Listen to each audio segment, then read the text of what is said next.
Fanny, on fait une petite pause café parce que c'est vrai que la fiducie-gestion, c'est un sujet technique et qu'on ne manœuvre pas tous les jours comme ça. En tout cas, on y a appris beaucoup de choses. Là, on revient à l'entreprise qui fait, dans un contexte de crise, et pas seulement d'ailleurs, de bonnes actions, de belles actions, qui décident d'être autre chose qu'une simple entreprise.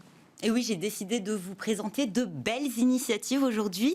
La première nous vient de Loire-Atlantique, où 2 jeunes chefs d'entreprise ont décidé, à Nantes, d'ouvrir leur bureau le soir et le week-end pour aider des sans-abri à reprendre pied. Le constat est assez simple et assez évident. Le soir, le week-end, les bureaux sont vides, désertés, et pourtant ils sont chauffés. Et puis souvent équipés, vous pouvez avoir des WC bien sûr, des douches parfois, des cuisines. Alors pourquoi ne pas les utiliser pour héberger des personnes en situation d'urgence ou des sans-abri le temps d'une nuit ou deux? C'est l'idée de l'association Les Bureaux du Cœur, lancée fin 2019 par Pierre-Yves Loec, directeur de l'agence de communication Nobilito et président du Centre des jeunes dirigeants. L'idée, c'est de permettre à une personne sans domicile fixe de profiter du confort des bureaux. Ils arrivent le soir vers 18h et ils doivent repartir à 8h30 le lendemain matin. Ils ont pu profiter toute la nuit et donc le week-end également des toilettes, d'un coin pour dormir, d'une armoire qui ferme à clé, du wifi d'un coin cuisine avec un micro-ondes pour réchauffer leur repas, parfois d'une douche, bref, un accueil qui leur change la vie et sans aucune contrepartie.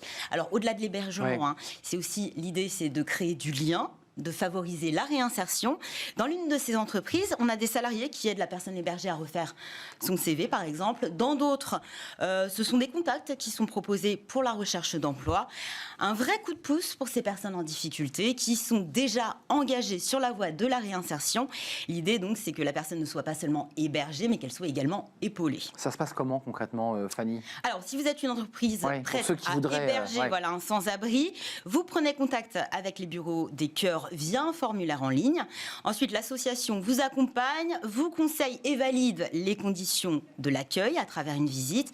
Il y a ensuite une visite de pré-accueil organisé avec la personne en difficulté qui aura déjà été identifiée.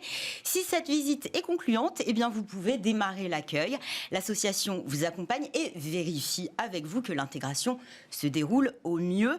Il y a un protocole assez strict. Les personnes hébergées sont triées sur le volet en amont, proposées par des associations locales bien implantées qui ont pour mission de les suivre, ces personnes.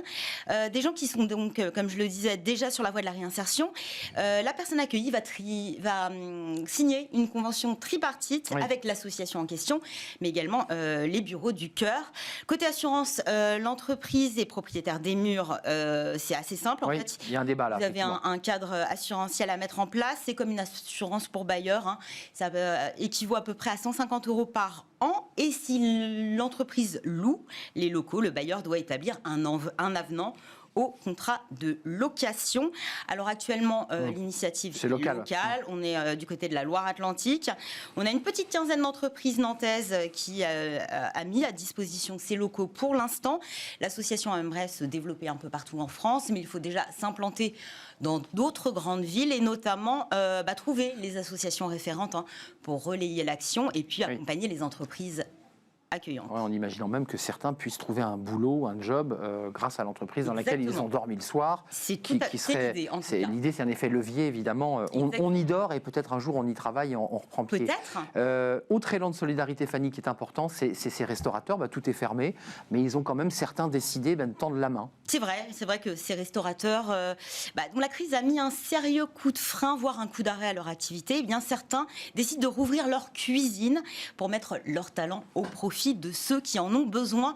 Les initiatives se multiplient un peu partout en France. Dans les Vosges, à Vincennes, 2 jeunes chefs, Victor Grimont et Léo Toussaint, les 2 jeunes chefs qui ont repris le restaurant familial Le Relais de Vincennes, ont préparé 200 menus bistronomiques et solidaires qu'ils ont offerts hier aux étudiants nancéens en difficulté.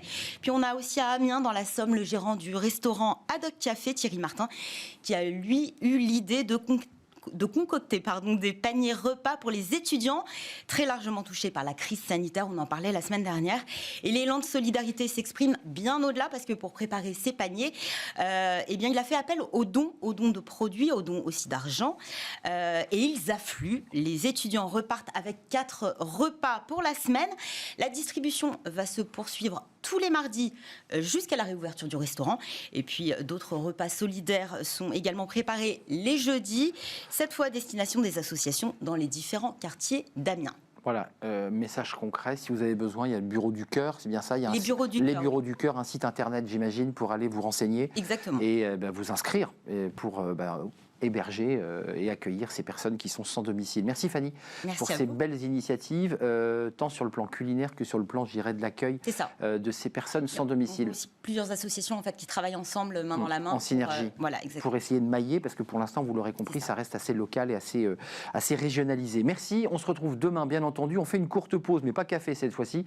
Courte pause, on se retrouve juste après. On parle des banques, bah oui, c'est 360 000 salariés, secteur bancaire qui est impacté, touché par cette crise Covid. Ils ont été eux aussi en première ligne. Que se passe-t-il dans ce secteur? On fera le point avec 2 experts de ce dossier. C'est dans quelques instants et c'est le Cercle RH.